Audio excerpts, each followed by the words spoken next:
Hello বন্ধুরা, আমরা আবার বেরিয়ে পড়লাম নতুন একটা লোকেশনের উদ্দেশ্যে।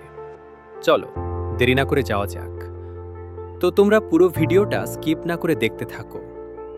তো আমরা এসে দেখছি বন্ধু প্রথমে ডাব পাড়া শুরু করে দিয়েছে। কয়েকটি কচি ডাব দেখে আমরা কাটা শুরু করলাম। তো দেখতেই পাচ্ছ কত সুন্দর ডাব। তারপর ডাবটি কেটে নিয়ে জল বের করার জন্য প্রস্তুত করলাম। তো দেখতেই পাচ্ছ তোমাদের প্রিয় বোকা বং দাদা ডাব কাটছে। তারপর ডাব থেকে তাপস দা জল বের করে নিল। তারপর শেষে ডাবটি ফাটিয়ে নিয়ে সাজ বের করে নিল। তারপর কিছু ড্রাই ফ্রুট ভিজিয়ে রাখা ছিল। তারপর সেই ড্রাই ফ্রুটগুলো মিক্সচারে দিয়ে পেস্ট করে নেওয়া হলো। তো তোমায় দেখতে পাচ্ছ কত সুন্দর পেস্ট হয়েছে। তারপর সেই পেস্টগুলো একটি গ্লাসে ঢেলে নেওয়া হলো। তো তোমরা দেখতেই পাচ্ছ তাপস দা তৈরি করছে কোকোনাট মিল্কশেক।